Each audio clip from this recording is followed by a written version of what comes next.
Terrell Taylor. Oh man, your name is a tongue twister, Terrell Taylor. Does 1 Timothy 3:2 mean that I must have a wife to be a pastor? What about a man who doesn't have a wife? Yeah, can men who don't have wives be pastors? 1 Timothy 3:2. I did spend some time on this when I did my series on my one video and some follow-up content on divorce and remarriage. But at any rate, here, therefore, an overseer, here's our qualifications for, and these are synonymical terms in the Bible, right? Overseer, bishop, elder. And we usually use in modern English, we usually use the word pastor to refer to those things. But sometimes we use elder, whatever, right? But at any rate, this does apply to people who want to be a pastor, right? Therefore, an overseer must be above reproach, the husband of one wife. Now, this is taken by some to mean you have to be married in order to be in ministry, in this high position in ministry. I think that this is mistaken for a couple reasons. First off, it's understandable why someone would think this. Are you the husband of one wife? No, I'm single. Well, then you can't be married. You can't be in ministry. That's understandable, like, because you're just taking it very, very literally. The question is, what does the phrase the husband of one wife mean at the time? At the time. And it's not just a statement about marriage versus polygamy versus singleness. So you can't have 3 wives and you can't have no wives. You have to be the husband of one wife. But there's other things. And let me show you first off the woodenness if we take it that way. The husband of one wife, if taken to mean you have to have one wife, no more, no less. If we take it that way, it actually means that if your pastor who's pastoring your church, if his wife dies, he gets fired because he's no longer the husband of one wife. I want you to think about that for a minute. He gets fired because he's no longer the husband of one wife because of how we're understanding this passage.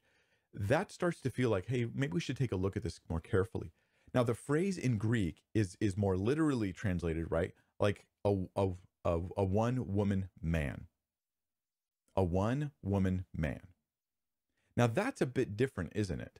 And I think that when we look at its use in context in ancient Greek, it doesn't seem to be talking about you can't be single, you have to be married. It seems to be talking about faithfulness in marriage. This is saying the man is faithful in his marriage. Does he have to have the marriage is the question. And I think the answer is no. And I'll tell you why from 1 Corinthians 7.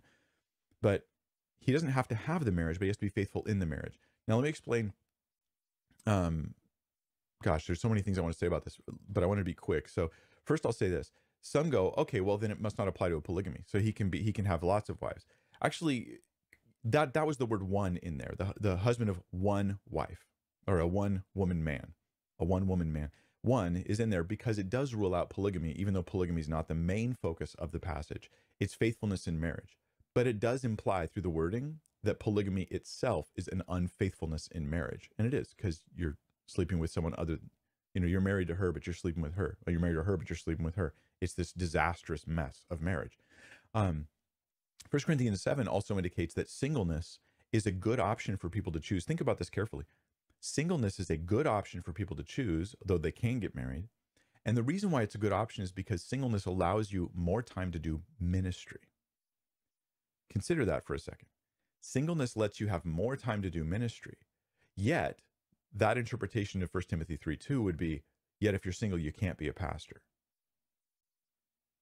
That's weird, right? Like, if I'm single, I can't be a pastor. That seems very strange. If singleness is desirable because it gives me the ability to actually do more ministry, like this would be an internal conflict. But let's add more. Jesus was single. Was he disqualified from different ministry because he was single? The apostles, they usually were married, but Paul, he had no wife he brought with him. He wasn't married. Yet Paul is an apostle and a fellow elder. The apostles call themselves elders. So they're elders and apostles. They're not one or the other. They're apostles, but they're also elders. So he's in this elder overseer position himself, and he's single. So you get that we're misinterpreting 1 Timothy 5:2 in that regard. I hope that helps. One woman man. The last thing I'll say is this. Some would use this in the fact that it says one woman man as a way of bridging the gap over to, it just means faithful in marriage. And therefore it could apply to men or women. But I don't know of any ancient Greek resource, that uses that one woman man to refer to women. It seems to only refer to men. And so we see one evidence of several that men are to be filling the position of elder. Whereas later in First Timothy, there's the phrase used, 1 Timothy 5, there's a phrase used of a one-man woman, which is a woman who's faithful in marriage. So if Paul wanted to say that men or women could be in this office of overseer, he would have had to word this differently. He could have said, like, pistis, faith, right? Or, faithful in marriage. That's what he could have said. But he says one woman, man. So now it means faithful in marriage, but in the context of being a husband, not of being a wife.